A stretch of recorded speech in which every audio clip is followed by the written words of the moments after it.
So as of late, I really haven't been keen on the art direction of Magic the Gathering. Let me explain.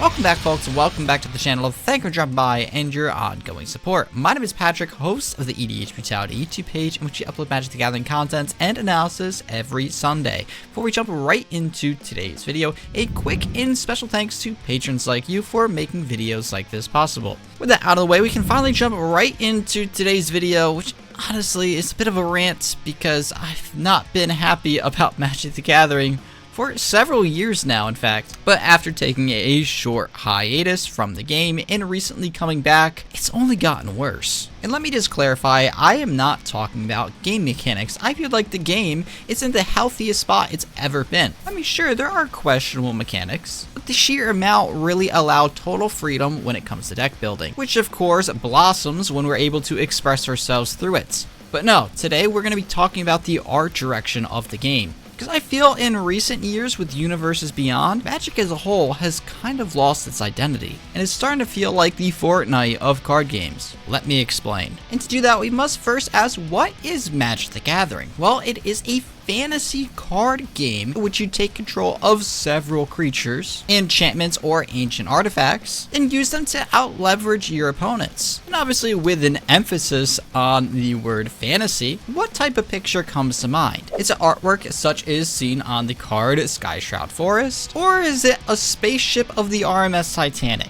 Yes, this is the Magic card, folks. Taking a look at another example here. We've got a masterful artwork here with Lord of the Pits, depicting a rather ominous figure that I look to myself and I'm like, that guy controls something that looks pretty nasty. I think I'm gonna get rid of it, otherwise I'm gonna lose the game here. And rather so, because when this card came out, it was quite good. But today, what do we have? Well, we have a new card coming out called Web Shooters. Does this even remotely look like it's from the same game? Personally, all the artwork is digital and soulless. Not to mention, it does not fit. And you're probably like, wait, hold up, you're only using old cards. Well, let me change that. Enchanted Evening. Newer card, newer artwork. If I want to play a collectible card game in which I want to picture myself and immerse myself in its world, in high fantasy, in dragons, in powerful creatures and spells, this is the stuff I think about. I certainly don't think about Avatar: The Last Airbender with Force of Negation. I mean, the card here is so laughably bad with the artwork. I mean, no hate towards Avatar: The Last Airbender. It was my childhood growing up. I absolutely adore the show. However, you can clearly see some AI upscaling here, or at least in this spoiler, and casting that point aside, it just doesn't feel like it belongs in the game. I mean, even walking back about 15 years ago, we have cards like Sun Titan coming out with a modern feel to them. It still puts you in that high fantasy world. But you know, I guess Wizard's greed is just rather apparent here, because we used to have cards like that, and what do we have now? Oh, that's right, we have Chucky the doll. At what point do you look at this card on the table and be like,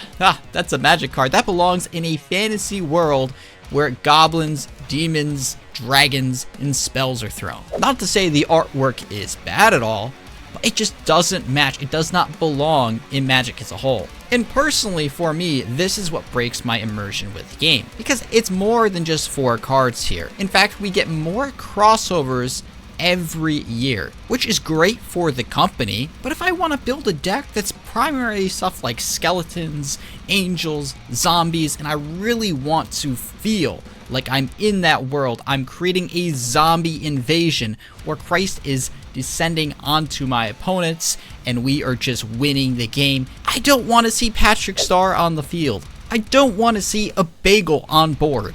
I just want to play the game that feels and looks like Magic the Gathering. So I don't know, I could be all wet on this. I'd love to know your guys' feedback. I know the company's not going to change, and why should they? All of these products, although not for me, are for somebody out there. And if it gets them to shill out their cash, then why stop? But yeah, I can't get behind it. In fact, it's why I no longer buy cards. I'm just not happy with the art direction of the game. I'd love to hear your thoughts on this. You know, am I the only one that this bothers? or does it bother you too? Because if you really want to know the state of which this card game is heading, just ask newer players their thoughts on the game. Because I guarantee it, anyone with previous experience 10, 15, 20, 25 years ago, their idea of Magic the Gathering and their whole description behind it is going to be vastly different from the player that just started last year, has never been exposed to the actual fantasy artwork, and is building decks based around SpongeBob SquarePants, My Little Pony, and the fucking Gingerbread Man. Nothing against the Gingerbread Man, but it is not Christmas yet. So with that, I'm gonna leave you all for the day. And as always, if you want to stay tuned for future videos in the channel, make sure you like, subscribe, and hit the bell down in the bottom right-hand corner of the screen. So my name is Patrick, host of EDH Brutality. I thank you for watching, I hope you enjoyed. And I'll see you in the next video. Peace out, guys.